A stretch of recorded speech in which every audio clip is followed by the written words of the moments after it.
When Ahaz, son of Jotham, the son of Uzziah, was king of Judah, King Rezin of Aram and Pekah, son of Remaliah, king of Israel, marched up to fight against Jerusalem.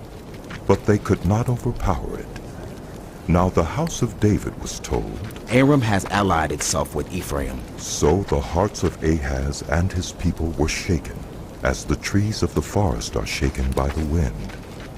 Then the Lord said to Isaiah, Go out, you and your son Shear-Jashub, to meet Ahaz at the end of the aqueduct of the upper pool, on the road to the launderer's field.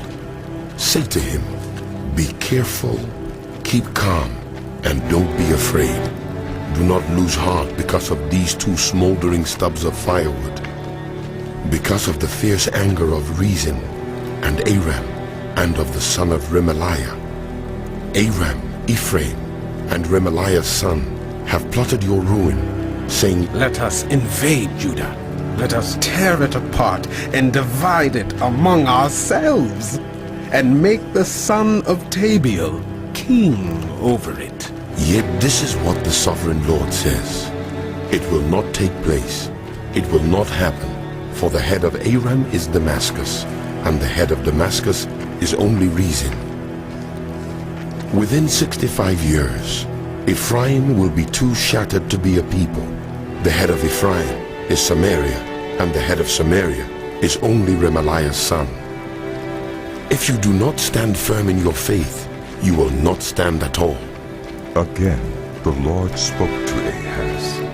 Ask the Lord your God for a sign, whether in the deepest depths or in the highest heights. But Ahaz said, I will not ask. I will not put the Lord to the test. Then Isaiah said, Hear now, you house of David. Is it not enough to try the patience of human beings? Will you try the patience of my God also? Therefore the Lord himself will give you a sign. The virgin will conceive and give birth to a son, and will call him Emmanuel. He will be eating curds and honey when he knows enough to reject the wrong and choose the right. For before the boy knows enough to reject the wrong and choose the right, the land of the two kings you dread will be laid waste. The Lord will bring on you and on your people and on the house of your father a time unlike any since Ephraim broke away from Judah. He will bring the king of Assyria. In that day, the Lord will whistle for flies from the Nile Delta in Egypt, and for bees from the land of Assyria. They will all come and settle in the steep ravines and in the crevices in the rocks, on all the thorn bushes and at all the water holes. In that day, the Lord will use a razor hired from beyond the Euphrates River, the king of Assyria, to shave your head and the hair of your legs, and to take off your beards also.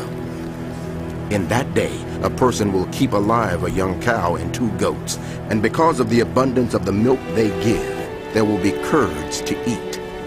All who remain in the land will eat curds and honey.